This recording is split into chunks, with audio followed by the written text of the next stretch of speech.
1930കളിൽ ഒരു പാശ്ചാത്യ പത്രപ്രവർത്തകൻ ഇന്ത്യയിലേക്കൊരു യാത്ര പുറപ്പെട്ടു. പേര് പോൾ ബ്രണ്ടൻ. അദ്ദേഹത്തിന്റെ ഉദ്ദേശം ഒന്നേയുണ്ടായിരുന്നുള്ളൂ: ഇന്ത്യയിലെ യഥാർത്ഥ ആത്മീയതയെ കണ്ടെത്തുക. പക്ഷെ ഒരു പ്രശ്നമുണ്ട്. അദ്ദേഹം ഒരു വിശ്വാസിയേ ആയിരുന്നില്ല. എല്ലാത്തിനെയും സംശയത്തോടെ മാത്രം കാണുന്ന ഒരാൾ. രഹസ്യ ഇന്ത്യയിൽ ഒരു അന്വേഷണം എന്ന അദ്ദേഹത്തിന്റെ പുസ്തകത്തിലൂടെ നമുക്ക് ആ അവിശ്വസനീയമായ യാത്രയുടെ ഭാഗമാകാം. അപ്പോൾ അദ്ദേഹത്തിന്റെ യാത്രയിലെ പ്രധാന ചോദ്യം ഇതായിരുന്നു: ശാസ്ത്രീയമായി ചിന്തിക്കുന്ന, സംശയദൃഷ്ടിയുള്ള ഒരു ആധുനിക മനസ്സിന് ഇന്ത്യയുടെ പുരാതനമായ സിദ്ധികളെയും ആത്മീയ രഹസ്യങ്ങളെയും കണ്ടെത്താൻ സാധിക്കുമോ? യുക്തിയും വിശ്വാസവും തമ്മിലുള്ള ഈ ഒരു പോരാട്ടം തന്നെയാണ് ഈ കഥയെ മുന്നോട്ടു കൊണ്ടുപോകുന്നത്. ബ്രണ്ടൻ തന്നെ പറയുന്നത് കേട്ടു: ലക്ഷ്യം വളരെ വ്യക്തമാണ്, യോഗികളെയും അവരുടെ ഗൂഢമായ അറിവുകളെയും കണ്ടെത്തുക. പക്ഷെ ഇതൊരു തീർത്ഥാടനമല്ലായിരുന്നു, മറിച്ച് സത്യമേത് മിഥ്യയേതെന്ന് കണ്ടെത്താൻ വന്നൊരു ഇൻവെസ്റ്റിഗേറ്റീവ് ജേർണലിസ്റ്റിന്റെ ദൗത്യമായിരുന്നു അത്. അപ്പോൾ നമുക്ക് കാര്യത്തിലേക്ക് കടക്കാം. ബ്രണ്ടന്റെ ഏറ്റവും വലിയ ലക്ഷ്യം ഇതായിരുന്നു: ആത്മീയതയുടെ പേരിൽ നടക്കുന്ന തട്ടിപ്പുകളെയും കപടന്മാരെയും യഥാർത്ഥ ജ്ഞാനത്തിൽ നിന്ന് വേർതിരിച്ചറിയുക. അദ്ദേഹത്തിനു വേണ്ടത് കൺമുന്നിൽ കാണുന്ന തെളിവുകളായിരുന്നു, അല്ലാതെ കേട്ടുകേൾവികളല്ല. കയ്യിലൊരു സയന്റിഫിക് മൈൻഡ്സെറ്റും പിടിച്ചാണ് അദ്ദേഹം ഇന്ത്യയിലേക്ക് വരുന്നത്. എല്ലാ അന്ധവിശ്വാസങ്ങളെയും അപ്പുറത്തേക്ക് മാറ്റി നിർത്തി തെളിയിക്കാൻ പറ്റുന്ന സത്യം മാത്രം കണ്ടെത്തുക. ഇതായിരുന്നു അദ്ദേഹത്തിന്റെ ഒരേയൊരു ലക്ഷ്യം. കാണുന്ന ഓരോ അനുഭവത്തെയും അദ്ദേഹം അളന്നത് ഈ യുക്തിയുടെ തുലാസിൽ വെച്ചായിരുന്നു. എന്നാൽ അദ്ദേഹത്തിന്റെ ഈ യുക്തിയെയും ശാസ്ത്രീയ മനോഭാവത്തെയും ആദ്യമായി പരീക്ഷിച്ചൊരു സംഭവം നടന്നു. അത് ഇന്ത്യയിലെ ഏതെങ്കിലും ഒരു യോഗിയിൽ നിന്നായിരുന്നില്ല എന്നതാണ് രസകരം. മറിച്ച് ബോംബെയിൽ വെച്ച് കണ്ടുമുട്ടിയ ഒരു നിഗൂഢനായ ഈജിപ്ഷ്യൻ മാന്ത്രികനിൽ നിന്നായിരുന്നു ആ അനുഭവം. അയാളുടെ പേരായിരുന്നു മഹ്മൂദ് ബേ. തനിക്ക് മറ്റുള്ളവരുടെ മനസ്സു വായിക്കാൻ കഴിയുമെന്നും അസാധാരണമായ കഴിവുകളുണ്ടെന്നും അയാൾ അവകാശപ്പെട്ടു. സ്വാഭാവികമായും ബ്രണ്ടന്റെ സംശയമനസ്സിന് കിട്ടിയ ആദ്യത്തെ വലിയൊരു വെല്ലുവിളിയായിരുന്നു അത്. വെറുതെ വിട്ടുകൊടുക്കാൻ ബ്രണ്ടൻ തയ്യാറായിരുന്നില്ല. അദ്ദേഹം അയാളെ പരീക്ഷിക്കാൻ തന്നെ തീരുമാനിച്ചു. ഒരു കടലാസിൽ ഒരു ചോദ്യം എഴുതി: 4 വർഷം മുൻപ് ഞാൻ എവിടെയായിരുന്നു താമസിച്ചിരുന്നത്? ചോദ്യം ഉറക്കെ പറഞ്ഞില്ല, ആരെയും കാണിച്ചുമില്ല. ആ കടലാസ് മടക്കി കയ്യിൽ മുറുകി പിടിച്ചു. അപ്പോൾ ആ ഈജിപ്ഷ്യൻ മാന്ത്രികൻ എന്തു ചെയ്തു എന്നോ? അയാൾ കണ്ണുകളടച്ചു. അത്രമാത്രം. ബ്രണ്ടന്റെ കയ്യിലിരിക്കുന്ന ആ കടലാസിലയാൾ തൊടുക പോലും ചെയ്തില്ല. അതായത് ഒരു തരത്തിലുമുള്ള തട്ടിപ്പിനും ഒരു സാധ്യതയുമില്ല എന്ന് ബ്രണ്ടൻ ഉറപ്പുവരുത്തി. നിമിഷങ്ങൾ കടന്നുപോയി. കുറച്ചു സമയത്തിനു ശേഷം ആ മാന്ത്രികൻ പറഞ്ഞു: ഉത്തരം നിങ്ങളുടെ ചോദ്യത്തിന് തൊട്ടു താഴെ എഴുതിയിട്ടുണ്ട്. ബ്രണ്ടൻ വിശ്വസിക്കാനാവാതെ ആ കടലാസ് നിവർത്തി നോക്കി. അദ്ദേഹം ശരിക്കും ഞെട്ടിപ്പോയി.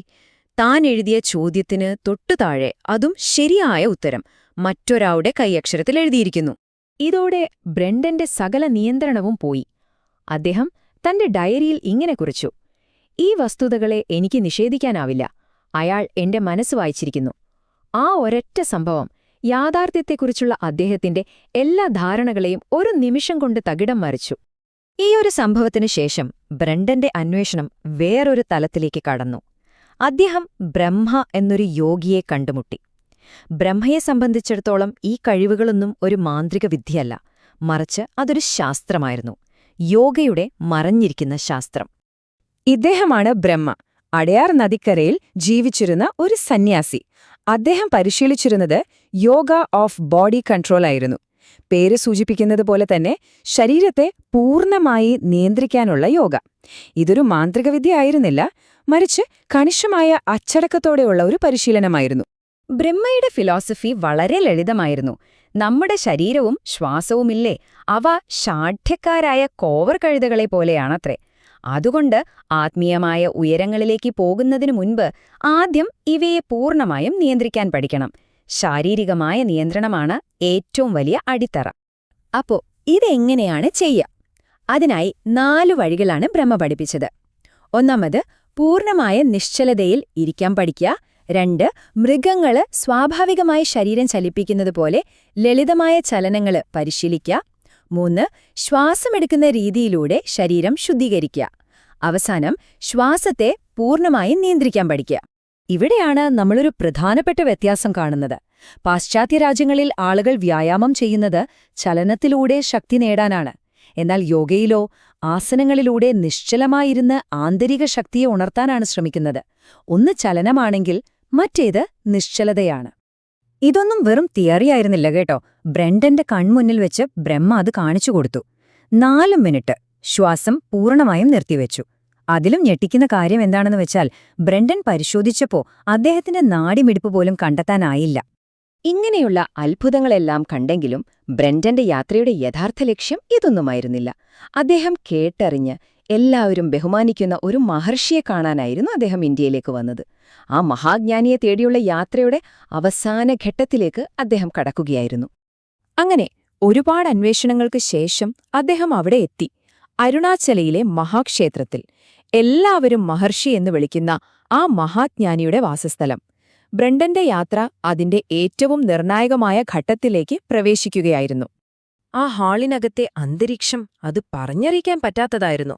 ഒരു സൂചി താഴെ വീണാൽ കേൾക്കാൻ പറ്റുന്നത്ര നിശബ്ദത. അവിടെ ഒരു സോഫയിൽ മഹർഷി ഒരു പ്രതിമ പോലെ ഇരിക്കുന്നു. മണിക്കൂറുകൾ കടന്നുപോയിട്ടും ആരും ഒരക്ഷരം മിണ്ടിയില്ല. അവിടെ വച്ചാണ് ശരിക്കുള്ള മാറ്റം സംഭവിക്കുന്നത്. ആഴത്തിലുള്ള ആ നിശ്ചലതയില് എപ്പോഴും ചിന്തകൾ കൊണ്ട് പീഡിപ്പിക്കപ്പെട്ടിരുന്ന തന്റെ മനസ്സിന് ഒരു തരം വിശ്രമം കിട്ടുന്നത് ബ്രെൻഡൻ അനുഭവിച്ചറിഞ്ഞു. പുറത്തുള്ള അത്ഭുതങ്ങൾ കാണുന്നതിനേക്കാൾ വലുതായി എന്തോ ഒന്ന് അദ്ദേഹത്തിന്റെ ഉള്ളിൽ സംഭവിക്കുകയായിരുന്നു. ഒടുവിൽ ബ്രെൻഡൻ മഹർഷിയോട് ചോദിച്ചു, എവിടെയാണ് സത്യം കണ്ടെത്താൻ കഴിയുക? മഹർഷി ഒരു കടലാസിൽ ഇങ്ങനെ എഴുതിക്കൊടുത്തു, നിങ്ങൾ നിങ്ങളെ തന്നെ അന്വേഷിക്കുക. അപ്പോൾ നിങ്ങളിൽ ആഴത്തിൽ ഒളിഞ്ഞിരിക്കുന്ന സത്യം നിങ്ങളറിയും. പുറം ലോകത്തുത്തരം തേടി നടന്ന ആൾക്ക് കിട്ടിയ മറുപടി ഇതായിരുന്നു, ഉത്തരം നിന്റെ ഉള്ളിൽ തന്നെയുണ്ട്. അപ്പോൾ എന്തായിരുന്നു ബ്രെൻഡന്റെ ഈ യാത്രയുടെ യഥാർത്ഥ കണ്ടെത്തൽ? അത്ഭുതങ്ങൾ കാണാനും തെളിവുകൾ ശേഖരിക്കാനും വന്ന ബ്രെൻഡൻ കണ്ടെത്തിയത് മറ്റൊന്നായിരുന്നു. ശാസ്ത്രീയമായ തെളിവുകളുടെ ഒന്നും ആവശ്യമില്ലാത്ത, അതിനെയെല്ലാം മറികടക്കുന്ന ശക്തമായ ഒരു ആന്തരിക അനുഭവം. സംശയാലുവായ ഒരു പത്രപ്രവർത്തകനിൽ നിന്ന് അഗാധമായ ഒരു മാറ്റം സംഭവിച്ച വ്യക്തിയായി അദ്ദേഹം മടങ്ങി. ബ്രെൻഡന്റെ ഈ യാത്ര നമ്മളോടും ഒരു ചോദ്യം ചോദിക്കുന്നുണ്ടല്ലേ? നമുക്ക് ചുറ്റുമുള്ള ഈ ലോകത്ത് നമ്മുടെ ശാസ്ത്രത്തിനും യുക്തിക്കുമൊക്കെ അപ്പുറം ഇനിയും എത്ര രഹസ്യങ്ങൾ ഒളിഞ്ഞുകിടക്കുന്നുണ്ടാവും?